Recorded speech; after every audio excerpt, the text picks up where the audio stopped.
vu grandir, cette terre qui a vu mes premières larmes et mes fous rires. Bonjour, chers téléspectateurs de la RTS2 d'ici et d'ailleurs. Bienvenue dans votre émission touristique Tourissimo Sénégal. Pour ce second numéro, le sable de la plage où je suis est si fin, mais je ne suis pas à Cancun, je ne suis pas au Mexique, je suis bien à la plage d'Angor. Je me suis permis de faire allusion à Cancun parce que c'est en 1983, pour la première fois, qu'un architecte mexicain nous parle de l'écotourisme. Il le définissait comme étant ce besoin humain de découvrir la nature, conjugué avec un respect de l'environnement et de la culture locale. La culture locale, en y pensant souvent, on pense aussi à nos îles, à la culture insulaire. Le Sénégal compte beaucoup d'îles, une véritable richesse. Et c'est pour parler de cette richesse que nous avons choisi aujourd'hui comme thème développement touristique de l'espace insulaire au Sénégal. Nous avons un invité, doctorant à sa phase, à son étape actuelle, directeur de la promotion touristique au ministère du Tourisme et des Transports aériens. Je veux bien nommer M. Philippe Ndiagaba qui nous attend sur l'autre rive. Alors, chère équipe, chers touristes, embarquons.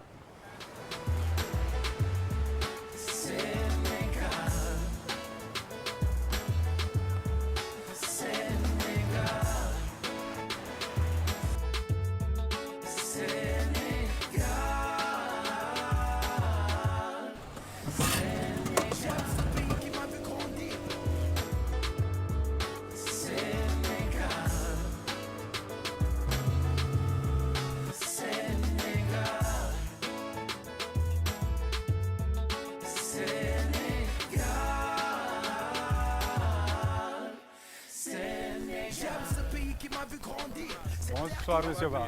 La forme, tout se passe bien. Merci. Vous avez passé une belle journée? Super, super, bravo.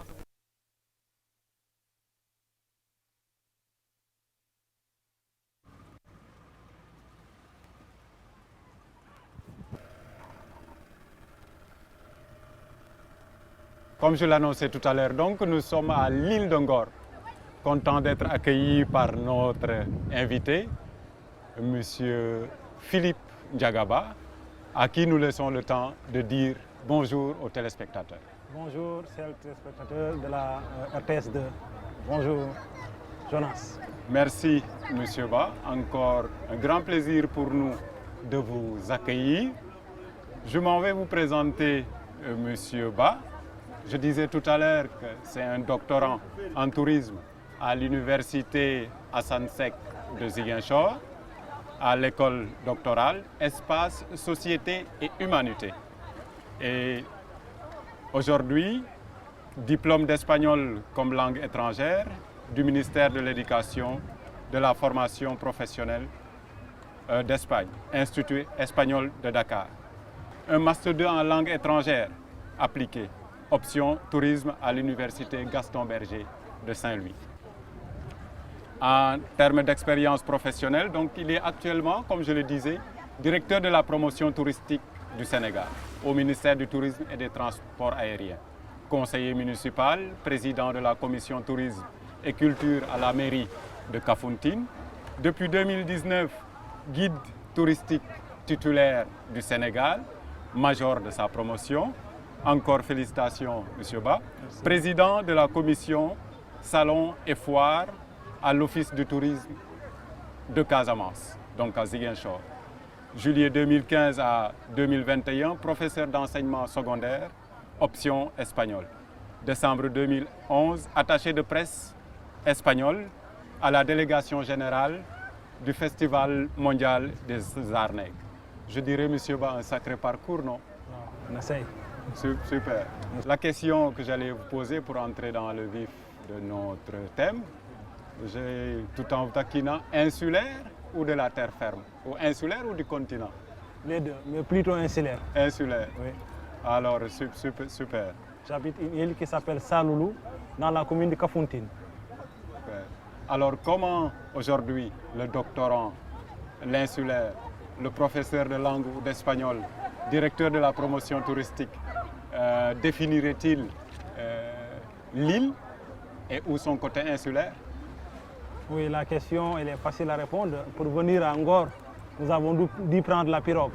Donc l'île est ainsi définie comme un espace ou bien une bande de terre qui est entourée par l'eau, soit de façon permanente ou partiellement. Ça veut dire qu'il y a des îles en période de marée basse, on peut y accéder sans prendre une pirogue. Mais dès que la marée haute vient, ça devient carrément un espace entouré par l'eau.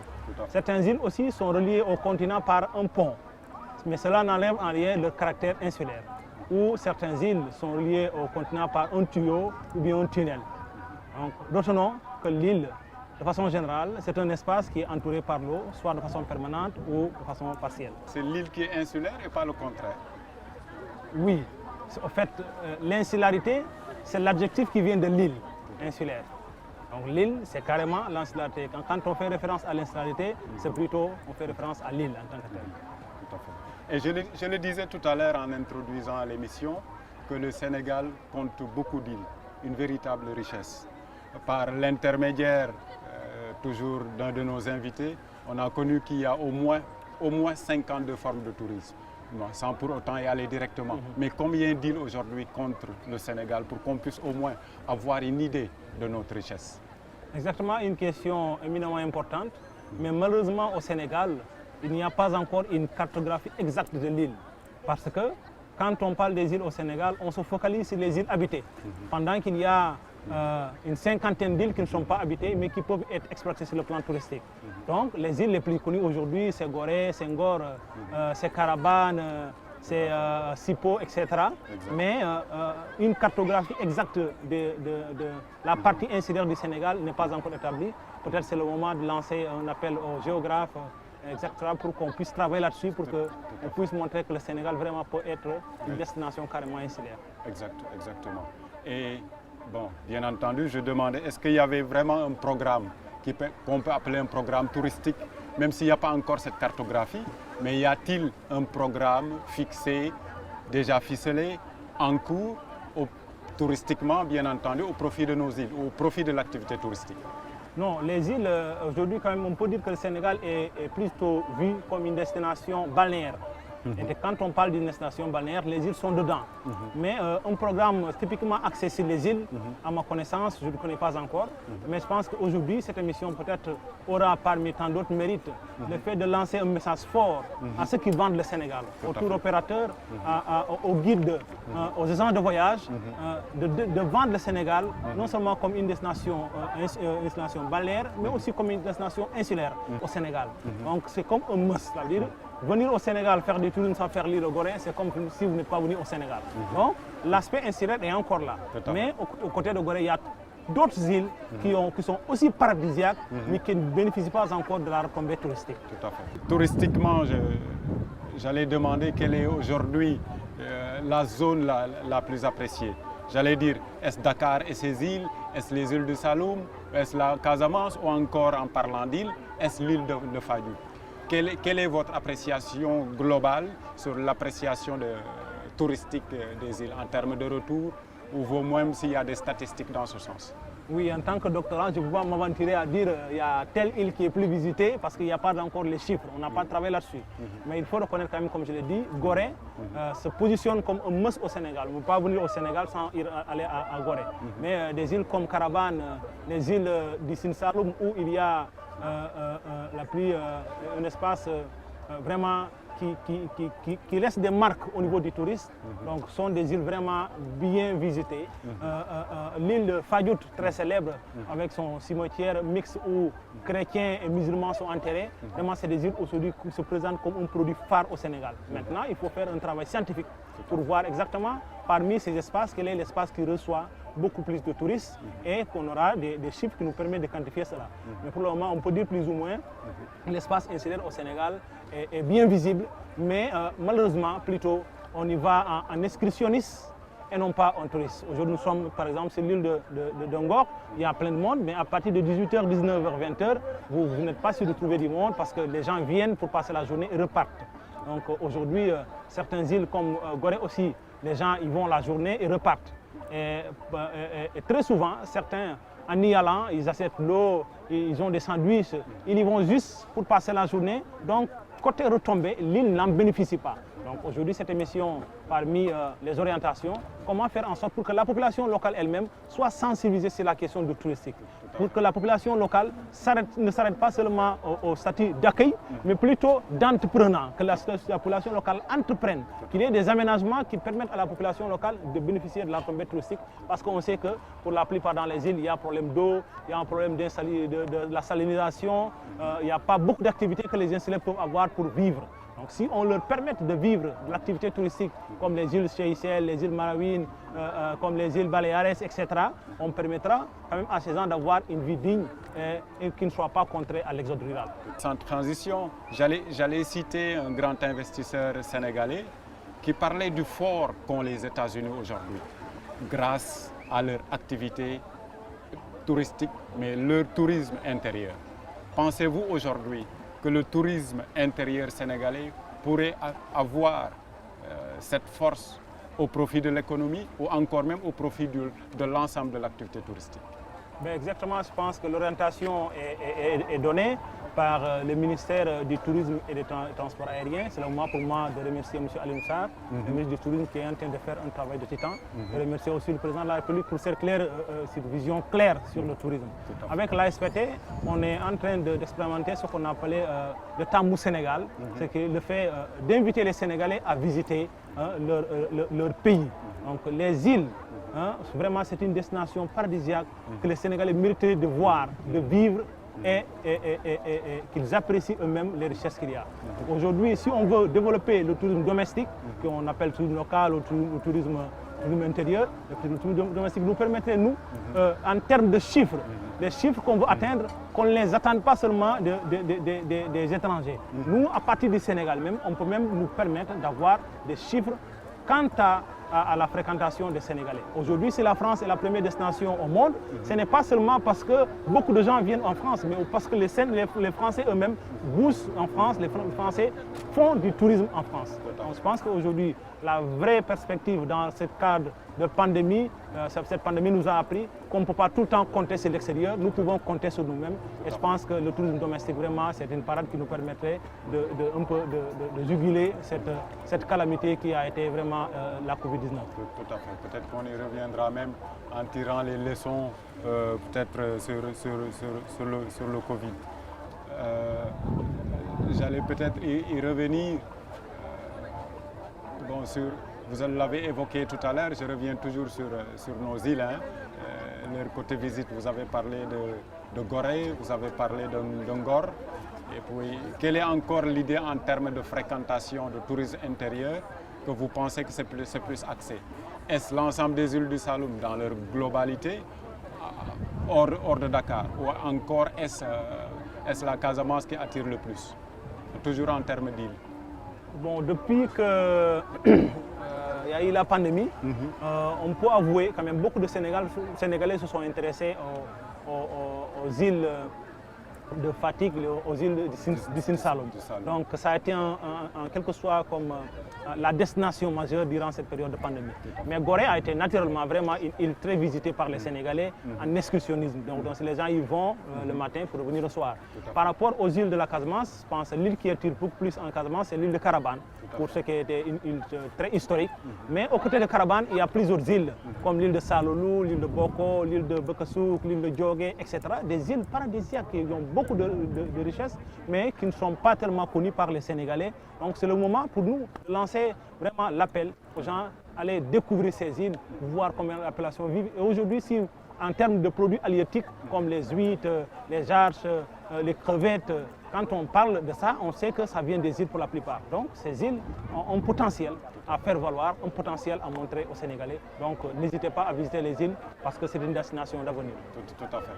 En parlant du tourisme, et tantôt du côté insulaire ou de l'île, j'ai la notion du pull et du push.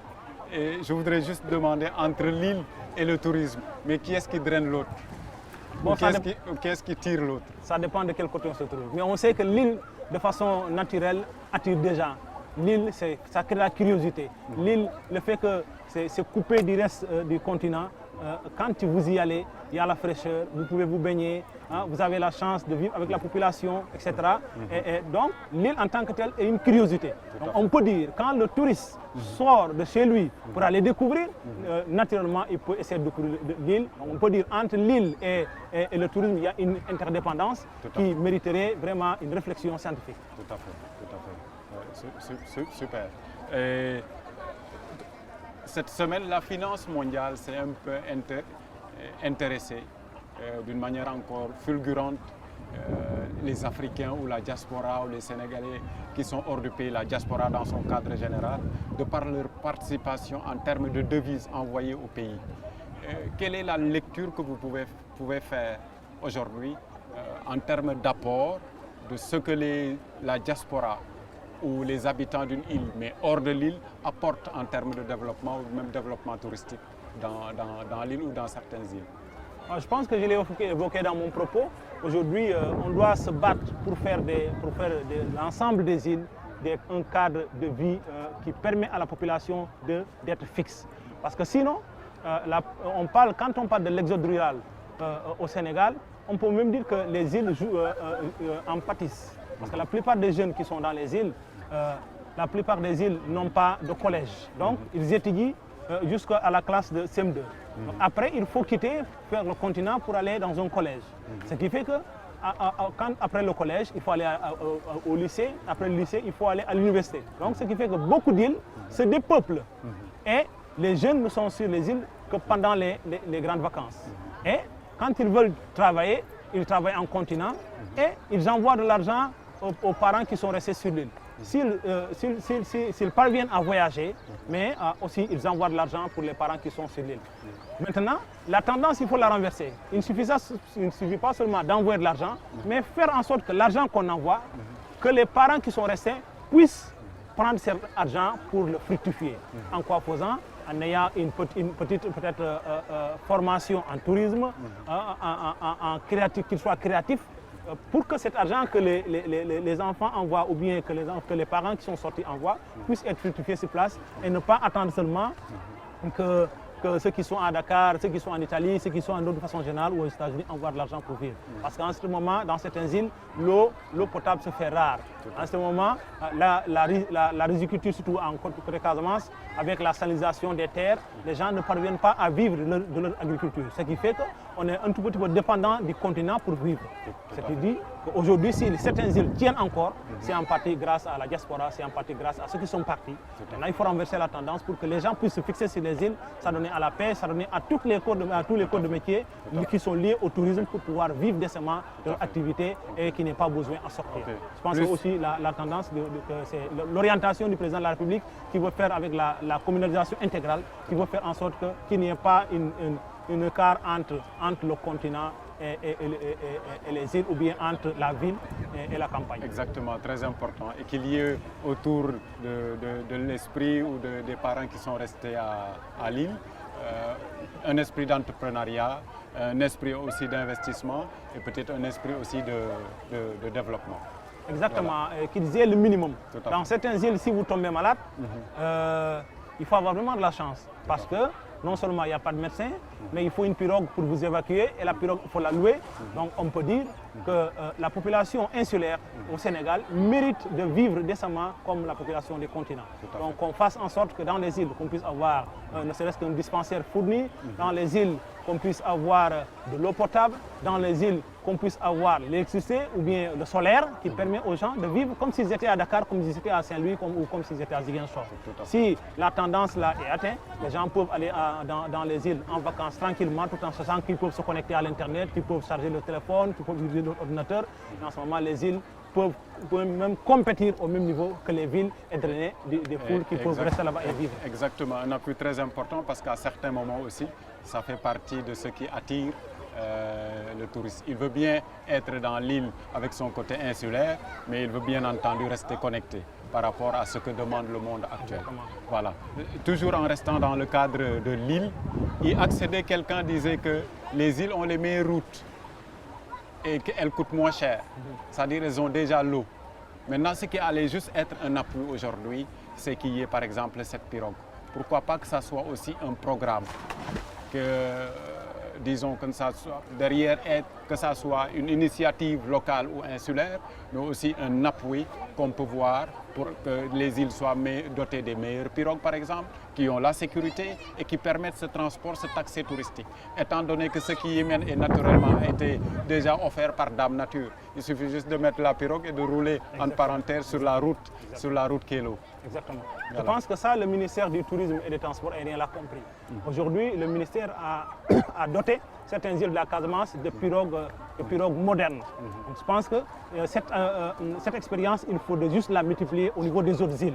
On a déjà commencé, je pense que l'État du Sénégal a compris. Nous remercions le gouvernement de passage d'avoir mis ces pirogues à la disposition des îles Carabane, des îles de Wrong, pour leur permettre d'aller et de venir. Parce qu'autrement, les îles dépendent de ce qu'on appelle le courrier. C'est une pirogue qui quitte le matin pour revenir le soir. Il y a seulement une rotation par jour. Si entre-temps vous tombez malade, vous avez un besoin au niveau du continent, vous êtes obligé d'attendre le lendemain. Donc ça, il faut multiplier ça.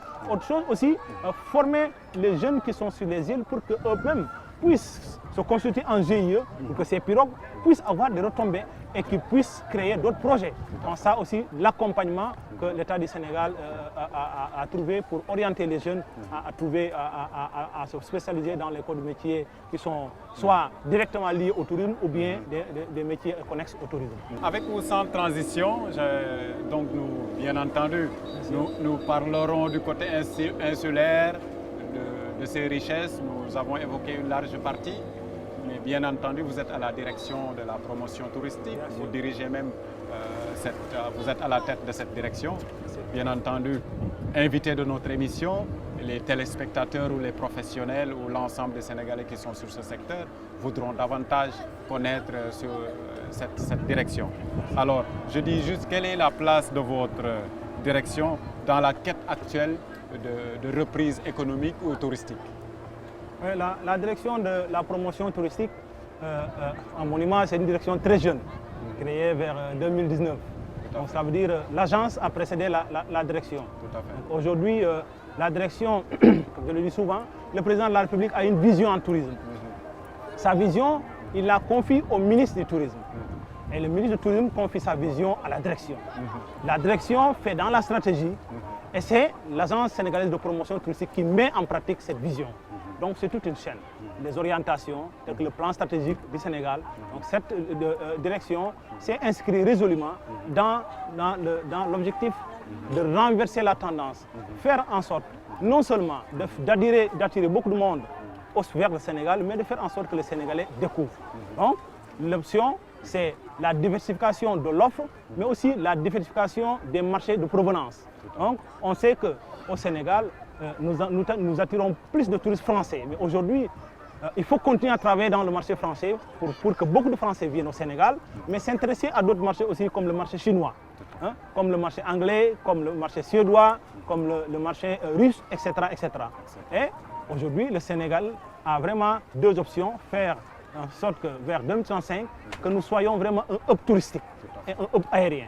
Et la connexion qu'il y a dans le ministère entre le tourisme et le transport aérien montre résolument que le Sénégal s'est engagé dans ça. Parce que nous ne sommes pas seulement arrêtés, faire en sorte que la compagnie aérienne, je salue pas ça, le directeur général qui fait un bon travail, que la compagnie aérienne puisse aller dans les destinations de provenance des touristes, mais aussi qu'elle puisse entrer dans le Sénégal de profondeur. Aujourd'hui, nous avons un projet de 13 aéroports vraiment régionaux que le Sénégal est en train de construire. L'aéroport de Ourossogui, Matam Ourossogui, l'aéroport de Cap Skirring, l'aéroport de Kolda, l'aéroport de Simenti, etc., etc. Donc, ce sont des projets qui, quand ils vont finir, vont permettre vraiment de décloisonner et de rendre le pays beaucoup plus accessible. Et sur le plan terrestre, avec le terre, avec le chemin de fer, au niveau des bateaux qui vont relier Ziguinchor, etc., etc. Donc, c'est tout un ensemble d'activités qui sont en train d'être menées. Et si ces activités aboutissent, ça permettra au Sénégal vraiment d'avoir une visibilité et de porter son ambition sur le tourisme et sur le transport aérien. Okay. Et ça rejoint un peu l'inquiétude qu'on se fait et la force qu'on voudrait qu'il ait, c'est-à-dire cette force qu'on veut donner au tourisme intérieur. Et je pense que les aéroports aussi déjà, comme vous l'avez dit, quand certains seront fonctionnels, ça permettra encore de donner davantage d'autres vitesses à l'activité touristique dans son cadre global, mais aussi bien entendu au tourisme intérieur que les gens veulent bien voir décoller. Vous l'avez peut-être évoqué, mais je sais qu'il y a beaucoup de Sénégalais, toujours des professionnels du tourisme, qui veulent de part et d'autre, et votre jeune direction et la SPT qui vous a devancé, mais les gens voudraient juste voir, est-ce qu'il n'y a pas de chevauchement, par exemple, dans le cadre de vos deux activités? Très bonne question, très bonne question. C'est à l'image de tous les ministères. Il y a la direction générale de l'agence, mais il y a la direction nationale. La direction nationale, comme je l'ai dit, elle fait dans la stratégie, dans les orientations. Et l'agence fait dans l'exécution. L'agence est beaucoup plus au contact avec les acteurs. Mais la direction permet à l'agence d'avoir une visibilité. Nous sommes le miroir de l'agence. L'agence s'approprie des documents d'orientation stratégique du ministère pour pouvoir appliquer la politique du ministère. Donc il n'y a aucune possibilité qu'il y ait chevauchement entre les deux. Maintenant, entre les personnes, souvent les gens peuvent se demander mais est-ce qu'ils ne font pas le même travail? Est-ce qu'il n'y a pas de chevauchement? On travaille en parfaite intelligence et je profite de l'occasion pour saluer mon ami Pape Mao Diouf qui fait un travail extraordinaire, ne serait-ce qu'avec le Tamou Sénégal, avec le Bon Vacances, avec toutes les communications que l'agence est en train de faire. Cette année, quand même, le Sénégal a été le seul pays en Afrique de l'Ouest ou bien en Afrique subsaharienne à avoir participé au salon Topresa en France. Pendant que tout le monde pensait que ce n'était pas possible, le Sénégal est parti. Et cela, vous voyez, les retombées, on a commencé à récolter les retombées parce que les gens ont compris que le Sénégal, pendant qu'il y avait crise, le Sénégal ne s'était pas croisé les bras. Le Sénégal a profité de cette crise pour pouvoir se remettre à niveau, pour pouvoir investir. Et le président de la République a mis sur la table 75 milliards qui permettent aux acteurs du tourisme de se remettre à niveau, de former le personnel pour vraiment préparer la relance du tourisme. Aujourd'hui, je pense que si vous faites un peu le tour de certains hôtels, vous allez voir que ces hôtels sont rénovés et que les employés sont fin prêts pour accueillir du monde et faire rayonner l'image du Sénégal en tant que destination majeure en Afrique. Tout à fait, c'est très important. En tout cas, d'une manière globale, je sais que vous l'avez évoqué tout à l'heure, les gens apprécient quand même, peut-être quand même on y reviendra, cette résilience que nous avons sentie au niveau national parlant même de l'activité touristique. Exactement. Laquelle s'occupe ou participe plus au développement insulaire.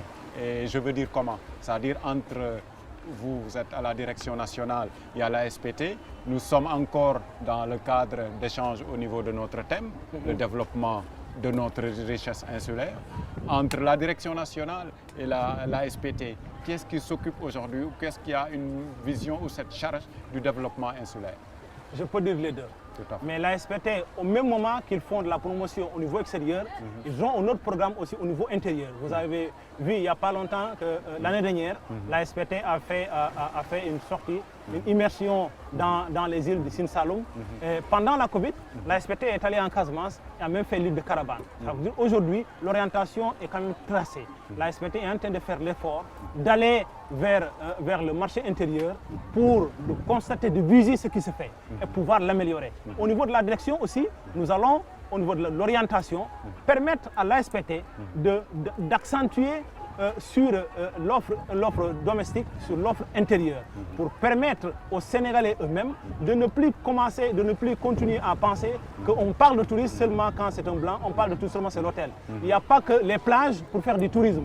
Aujourd'hui, il y a plusieurs types de tourisme comme l'écotourisme, le tourisme de nature, le tourisme de pêche qui peut se pratiquer dans les îles. Donc, je pense que l'offre touristique aujourd'hui insulaire est portée et par la SPT et par la direction parce que l'orientation est tout tournée parce qu'on veut faire comprendre aux Sénégalais qu'il n'y a pas seulement que l'Occident pour venir découvrir l'Afrique. On a longtemps pensé notre tourisme pour plaire aux autres. Maintenant, il est temps que nous essayons de faire en sorte que les Sénégalais eux-mêmes puissent bénéficier de cette activité qui n'est en rien qu'une activité de repos, de farniente, une activité pour se requinquer après une année de dur labeur ou bien un mois de dur labeur. On a besoin de se retirer et de se reposer pour reprendre ses forces. C'est ça le tourisme en fait. Tout à fait. J'y reviens, vous l'avez évoqué tout à l'heure en parlant de nos bureaux de promotion touristique. Ceux qui connaissent ce volet et qui sachent qu'il y en a, se posent la question aujourd'hui, combien de bureaux fonctionnels ou qui fonctionnent réellement avons-nous et bien entendu, quelle est la mission supplémentaires qu'elles ont par rapport à tout ce qu'on fixe comme objectif. Le tourisme intérieur, nos objectifs 2035. Quel est aujourd'hui les bureaux sur lesquels on compte qu'il y a et y a-t-il un objectif? Vous avez parlé de la destination qu'il faut élargir en termes de marché émetteur. Et puis, voilà, nous permettre de mieux comprendre l'objectif que vous avez quant à l'élargissement du marché émetteur et quant au travail aujourd'hui effectué par nos bureaux de promotion et à savoir même lesquels fonctionnent. Oui, aujourd'hui nous avons 2 bureaux qui fonctionnent. Il y a le bureau de Paris avec Malik Mbaye, que je salue de passage, et le bureau de New York avec le sénateur Thiam. Ces 2 bureaux font un travail extraordinaire. Le sénateur Thiam, avec la liaison Dakar-New York effectuée par notre compagnie nationale Air Sénégal, il a joué un rôle capital pour permettre aux Sénégalais, déjà qui sont aux États-Unis, de pouvoir s'approprier cette offre, pour permettre aux Américains noirs et à l'ensemble des Américains de savoir que le Sénégal vient de s'ouvrir aux États-Unis. Et cette personne aujourd'hui va faire des va-et-vient sur le Sénégal pour vendre la destination. Donc, peut-être qu'avant c'était un peu difficile pour lui, il n'y avait pas cette liaison. Maintenant qu'il y a cette liaison, il en profite pour pouvoir vendre le Sénégal. Quant au bureau de Paris, ça ne fait pas longtemps qu'avec Tourmac, ils sont venus faire des tournages au niveau du Sénégal qui passent au niveau des télé français. Donc il n'y a pas longtemps que le Sénégal est en train de travailler sur des journées de promotion du tourisme et du transport aérien à Paris, donc qui vont se tenir à partir de demain. Dès que je quitte cette émission, je vais sur Paris pour la promotion du tourisme et des transports aériens au Sénégal. Il y a déjà le ministre qui est sur place, et une équipe de l'AIBD, que je salue du passage, M. Doudouka, et une équipe de Air Sénégal, une équipe de ASPT, tous ensemble pour promouvoir l'investissement au niveau du Sénégal. Donc je pense qu'aujourd'hui, c'est en partie grâce au bureau de promotion appuyé par l'ambassade du Sénégal à Paris. Et je salue au passage monsieur l'ambassadeur qui est en train de faire un travail phénoménal, qui vend bien la destination Sénégal au niveau des tours opérateurs français, qui, il faut dire, ce sont pour le moment les tours opérateurs qui nous vendent plus. Maintenant, dans la diversification des marchés de provenance, il faudrait peut-être penser à avoir un autre bureau en Chine, avoir un autre bureau en Allemagne, avoir un autre bureau en Russie, etc., etc. Mais je pense que le président est assez éclairé sur le plan du tourisme et le ministère du Tourisme va travailler là-dessus pour pouvoir renforcer l'image touristique du Sénégal avec les bureaux qui nous permettent d'être visibles. Même si nous ne sommes pas là, eux, ils peuvent faire le travail sur place. Et en parfaite intelligence avec le ministère du Tourisme et du Transport aérien, on peut faire venir beaucoup de monde au Sénégal. Tout à fait. Je pense que c'est très important encore d'étudier le pouvoir d'achat de nos marchés émetteurs et de s'intéresser encore davantage, vous l'avez dit, j'allais vous parler du marché allemand, du marché belge et pourquoi pas encore les pays scandinaves pour vraiment diversifier. Et je pense que la cote ou la note qu'a le Sénégal aujourd'hui à travers le monde, je pense que c'est le moment de taper fort. Bien sûr. Donc voilà, merci. Et toujours j'ai envie de revenir, je n'oublie pas toujours nos îles. Quelle est la place de nos îles et de leur culture dans l'ossature aujourd'hui de la mission de ces bureaux de promotion? Cette articulation, il faut la trouver. Il faut faire en sorte que nos bureaux de promotion qui vendent le Sénégal dans son entièreté commencent maintenant à s'intéresser à l'aspect insulaire. J'ai dit que le Sénégal a été vendu comme une destination balnéaire, mais aujourd'hui, à côté de cet aspect balnéaire, il y a l'aspect insulaire. Le Sénégal peut se positionner comme une destination insulaire. Et cette émission, c'est comme un appel que nous lançons aux tours opérateurs, un appel que nous lançons aux bureaux, un appel que nous lançons à toutes les bonnes volontés, à tous les opérateurs qui vendent la destination Sénégal, d'accentuer la destination insulaire. Mais au même moment aussi, on doit se mettre au niveau des îles pour permettre aux populations d'aménager, pour permettre à la population locale elle-même d'être entreprenante et non en tant que témoin seulement de la venue et de la sortie des touristes, mais plutôt pour capter cette manne qui est aussi importante parce qu'on peut vivre du tourisme. Quand on parle du tourisme, ce n'est pas seulement le fait que les touristes viennent, qu'ils partent, mais à côté même du tourisme, nous avons la culture, nous avons la pêche, nous avons beaucoup d'autres activités qui tournent autour du tourisme. Donc si on développe l'activité touristique, ça permettrait aux îles de vivre récemment de leur caractère insulaire. J'ai envie juste de vous poser une question. Notre tourisme, point. Qu'est-ce que vous me direz? Le tourisme sénégalais, point. Oui. Moi, je mettrais 2 points pour que ça soit 3 points. Oui. Notre tourisme, 3 points de suspension. Tout à fait. Hein? ce qui montre que le Sénégal aujourd'hui s'est engagé résolument pour faire du tourisme un secteur qui fait vivre son homme. Donc, pourquoi j'ai dit point, je mettrai 3 points. Comment faire en sorte que le tourisme fasse vivre son homme? Il faut former les acteurs. Tout à fait. Beaucoup d'acteurs sont dans le tourisme pendant 40 ans, mais le produit peut évoluer. Aujourd'hui, avec l'Internet, avec la digitalisation de l'offre, il faudrait que les jeunes qui s'y connaissent mieux en termes de réseaux sociaux puissent s'intéresser à l'activité elle-même. Avant, on pouvait avoir ses clients à travers les tours opérateurs. Mais aujourd'hui, avec l'Internet seulement, si on s'y connaît, on peut vendre sa destination, on peut vendre sa localité tout en restant chez lui sans avoir fait l'Europe ou bien sans avoir fait les États-Unis. Pourquoi je dis le tourisme sénégalais aujourd'hui, point, non, 3 points, parce que ça suscite un engouement et il faudrait seulement accompagner les jeunes pour qu'ils puissent s'intéresser au corps de métier du tourisme, pour qu'on ait des professionnels. Parce que le plus important, ce n'est pas seulement de faire venir des touristes, mais faire en sorte que quand les touristes viennent, qu'ils reviennent, qu'ils reviennent, qu'ils reviennent. Exactement. Il n'y a pas longtemps, j'ai fait une publication sur ma page Facebook, j'ai dit, pour moi, vendre la destination Sénégal avec le tour du Sénégal en 10 jours, en 15 jours, en 21 jours, c'est du gâchis.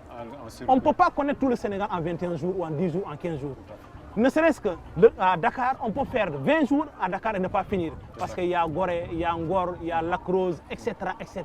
Donc, un seul site peut vous prendre toute une journée sans que vous terminiez le site. Mais faire en sorte que les gens découvrent le Sénégal, qu'ils découvrent le Sénégal culturel, qu'ils découvrent le Sénégal historique, qu'ils découvrent le Sénégal insulaire, qu'ils découvrent le Sénégal événementiel, qu'ils découvrent le Sénégal, etc. etc., etc. Donc si quelqu'un vient cette année pour une île, mais qu'il soit prêt à revenir l'année prochaine pour l'écotourisme. S'il vient pour l'écotourisme, qu'il soit prêt à revenir l'année prochaine pour la culture. Donc si on diversifie l'offre, ça permet aux gens de revenir. Donc moi, mon objectif, c'est faire en sorte que quand les touristes viennent, qu'ils disent moi c'est la 50e fois que je viens au Sénégal et non qu'ils disent moi j'ai déjà visité le Sénégal et que je vais aller en Égypte ou bien je vais aller au Maroc. Parce que le Sénégal, c'est des expériences à l'infini. Exact, super. Et j'ai envie encore de revenir sur un point que nous avons touché, mais j'en fais aujourd'hui une question. Et je veux que nous évoquions la promotion en tant que telle. Et j'ai envie de vous reposer la même question. Notre promotion, point. Oui, notre promotion, point, j'en ajoute 2 points. Tout à fait. Parce que, en grande partie, la promotion est assurée par l'Agence sénégalaise de promotion touristique. Et vous savez comment l'agence est financée par la taxe de promotion. Donc cette taxe, pour la collecter, mais c'est la croix et la bannière. Il faut installer les mécanismes pour permettre aux acteurs du tourisme de venir d'eux-mêmes et verser la taxe touristique. Et il faut sensibiliser le maximum de personnes pour qu'on quitte la clandestinité, pour qu'on aille vers le ministère du Tourisme et des Transports aériens, notamment à la direction de la réglementation touristique pour se régulariser. Tout à fait. Aujourd'hui, je peux dire, heureusement, entre guillemets, grâce à la Covid, l'État a sorti des fonds pour subventionner les établissements touristiques, pour subventionner les guides, pour subventionner la chaîne de valeur. Il y a beaucoup de gens qui ont exercé pendant 20 ans, on ne connaissait pas, on ne savait pas qu'ils étaient dans le tourisme. Mais pour bénéficier justement de cette subvention de l'État, ils sont sortis pour dire pourtant moi aussi je fais du tourisme. Donc nous encourageons cet élan pour que les gens aillent d'eux-mêmes pour se faire formaliser, pour que l'État du Sénégal puisse avoir une visibilité de l'activité touristique. Si vous comptez bénéficier de tout ce que l'État fait comme apport, comme soutien à l'activité touristique, il faut vous formaliser, il faut vous montrer à l'État. Il n'y a pas de peur. Ça nous permettrait de maîtriser non seulement l'offre touristique, mais ça nous permettrait aussi de maîtriser les statistiques. Parce qu'aujourd'hui, au Sénégal, on a un problème de statistiques. On ne sait pas combien sont entrés, combien sont sortis, parce qu'il manque ce mécanisme. Et la SPTS, je pense, est en train de faire un effort là-dessus. Il n'y aura pas longtemps, ils vont lancer vraiment un programme vaste de sensibilisation pour que tout le monde sache qu'en vous formalisant, en déclarant vos statistiques, c'est vous qui gagnez, et c'est l'État qui gagne, c'est tout le monde qui gagne. Oui, mais en parlant du côté statistique, je sais que c'est très important et nous l'avions évoqué tout à l'heure.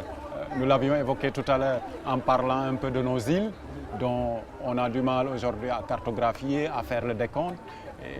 Et je sais qu'en parlant des statistiques, c'est très important aussi pour se lancer, pour corriger, pour réajuster. Nous avons peut-être notre agence nationale, mais y a-t-il un programme aujourd'hui pour un peu aller à la quête de ces statistiques? Oui. Derrière l'ANSD, est-ce qu'il y a un programme pour travailler avec une agence quelconque? Un travail vraiment pour que les statistiques soient là et qu'on puisse les analyser et voir un peu comment réajuster au profit d'un plan réel de développement touristique. Oui, je pense que l'ANSD fait un travail de professionnel. Mais précisons que l'ANSD ne se limite pas au tourisme aussi. Il y a beaucoup d'autres activités qui intéressent l'ANSD. Maintenant, peut-être il faut aller vers un programme spécifiquement tourisme. Et je pense qu'on va continuer les réflexions. Et je vous ai dit que l'Agence sénégalaise de promotion touristique est un programme là-dessus. Et je pense certainement il n'y aura pas longtemps, ils vont sortir la stratégie qu'ils ont prévue pour pouvoir emmagasiner la statistique qu'il faut pour vendre la destination Sénégal et avoir une visibilité sur ce qui se fait au Sénégal. Je pense que ça, avec l'ANSD, si on approche l'ANSD pour qu'ils fassent un recensement purement tourisme, je pense qu'il n'y aura aucun problème parce qu'ils ont fait des statistiques aujourd'hui qui permettent de rendre fidèle et fiable ce qui se trouve sur le terrain. Ok, super. Je reviens un peu rapidement sur nos îles. Nous sommes presque à la fin de l'émission. Mais je voudrais aujourd'hui voir derrière le balnéaire. Il est là, presque une forme de tourisme que nous partageons avec beaucoup de choses. Mais revenant sur nos îles, quelle est la forme de tourisme aujourd'hui qu'il faudrait vraiment développer pour ces îles-là? Est-ce le culturel ou est-ce comment vais-je l'appeler? Est-ce le tourisme de découverte? Ou est-ce vraiment quelque chose qu'il faudrait faire appel pour que les gens puissent voir qu'est-ce que les îles ont en commun et comment le valoriser? C'est une très bonne question. Je me rappelle quand je choisissais mon sujet de thèse sur valorisation touristique des espaces insulaires de la Basse-Casamance, un de mes professeurs me disait non, il faut laisser les îles comme ça, il ne faut pas développer le tourisme dans les îles. Parce que dans sa conception, ce qui se faisait au Sénégal de façon générale, c'est d'attirer le maximum de personnes au niveau des îles, ce qu'on entend par le tourisme de masse. Aujourd'hui, il faut aussi reconnaître qu'il y a le revers de la médaille. Si on va attirer autant de personnes qu'il y a autant de touristes qu'il y a de personnes qui vivent sur l'île, il y aura un problème. Ou bien sur une île où il y a 300 personnes, vous voulez y attirer 1000 touristes, effectivement, il y aura un problème. Donc, il faut calibrer le type de tourisme qu'on va avoir sur l'île, notamment avec ce qu'on appelle la charte locale de tourisme. Et dans chaque île, on peut choisir le type de tourisme qui peut être développé. Mais aujourd'hui, je pense que le terme en vogue, c'est l'écotourisme. C'est le tourisme responsable, le tourisme durable, le tourisme culturel au niveau des îles. Et faire en sorte que exactement, qu'on vise plutôt une clientèle haut de gamme, une clientèle sensible au climat, une clientèle sensible aux difficultés qu'il y a dans les îles, et non attirer le maximum de personnes qui vont après à la soirée balancer des bouteilles ou bien des papiers plastiques ou bien des sachets plastiques au niveau des îles et salir les îles. Donc aujourd'hui, ce qu'on voit au niveau des îles, c'est un touriste conscient des enjeux actuels.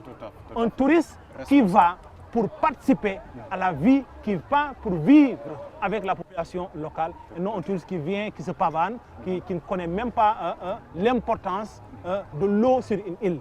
Par exemple, si vous permettez de vous baigner 2 à 3 fois sur une île où il y a un problème d'eau, c'est que ça veut dire que vous n'avez pas compris vraiment l'enjeu qu'il y a. Donc, c'est un type de tourisme responsable qu'on veut au niveau des îles. Éco-responsable et même, comme le disait un ami, chaque année ou bien chaque jour, il y a un type de tourisme qui est développé. L'essentiel, c'est de former la population locale pour qu'elle soit sensibilisée. Si elle est sensibilisée, elle va comprendre cet enjeu, elle pourra prendre certaines choses en main. Tout à fait. Nous sommes presque à la fin de l'émission, le temps nous rattrape, mais j'ai envie de poser une question supplémentaire. Aujourd'hui, en Afrique, 2 pays sont ouverts, le Sénégal et le Rwanda, pour un peu lié à cette, cette pandémie. Aujourd'hui, j'ai envie juste de dire, pensez-vous que c'est vraiment le coche à ne pas rater? Pensez-vous que nous sommes partis pour une excellente saison touristique? Je vais préciser une chose. Cette année, au salon Topresa, qui est quand même un grand salon en France, même si le format a été modifié, le Sénégal a été le seul pays en Afrique subsaharienne à participer au salon Topresa. Aujourd'hui, à partir de demain, à partir du 22 novembre jusqu'au 26 novembre, le Sénégal sera présent en France, à Paris, à Marseille et à Lyon pour la promotion du tourisme et du transport aérien. Nous, on a compris cela. Pendant qu'il y avait crise, oui, tous les pays s'étaient fermés, même le Sénégal s'était fermé.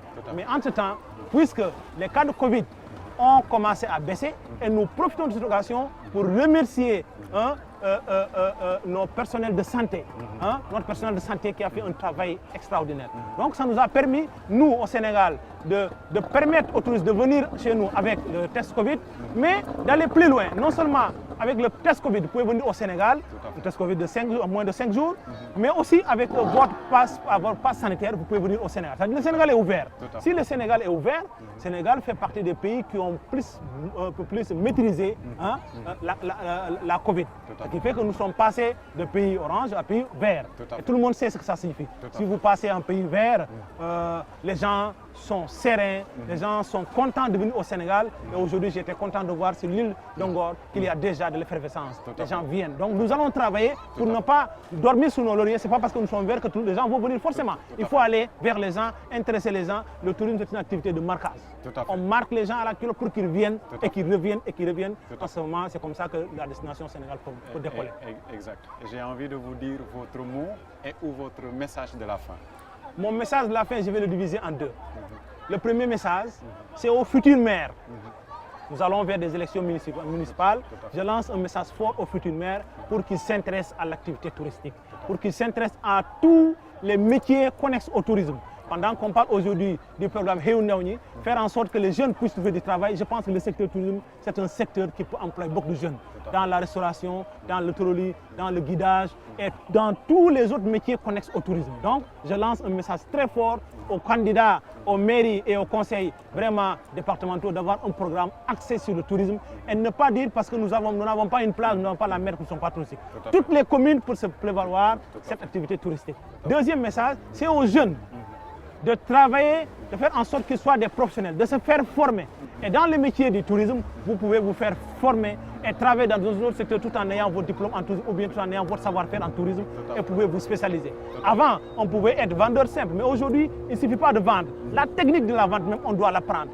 Comment on doit accueillir quelqu'un, comment on doit l'installer, comment on doit le mettre à l'aise et même la séparation, comment on doit séparer avec un client pour que ce client soit à l'aise, qu'il revienne. Donc la formation au niveau des jeunes, mais aussi que les futurs maires et les futurs conseils départementaux s'intéressent à l'activité touristique. Tout à fait. Encore merci M. Ba pour votre temps. Merci pour le fond de cet échange. Merci. Et encore bravo à vous, à votre direction. Merci. Encore bravo à M. le ministre. Et j'ai envie plus de dire bravo à M. le Président de la République. On a senti, on a vu aujourd'hui le côté résilient carrément du Sénégal en tant que tel et même plus de l'activité touristique aujourd'hui. Et je sais que c'est toute la nation, tout le Sénégal qui verra les retombées. Et en parlant de ce côté résilient, si le Sénégal est ouvert aujourd'hui, osons le dire aujourd'hui, bravo au ministère de la Santé et de l'Action sociale. Bravo encore au ministère du Tourisme, à M. Alioune Sarr, notre ministre de Tourisme qui est à la tête, à votre direction, à l'ensemble des directions, à l'ASPT, à la SAPCO, à tout un chacun, à tous les efforts qui sont fournis pour que vraiment le tourisme puisse, qui a eu à connaître des moments difficiles, mais on sent nettement qu'il est resté debout. On saluera aussi la maturité, le professionnalisme, la maturité des acteurs. On le sent nettement aujourd'hui, on sent l'engagement. Et puis, bravo à l'ensemble des acteurs.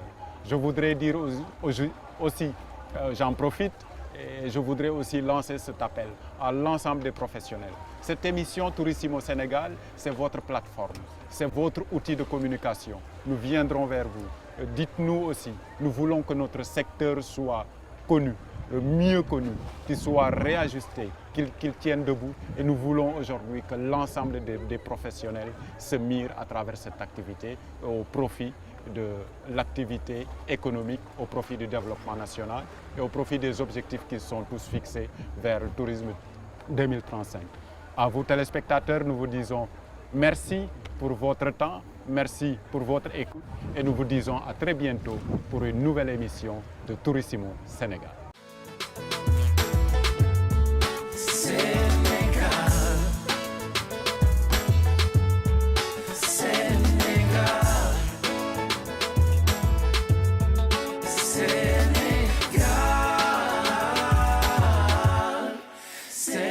J'aime ce pays qui m'a vu grandir.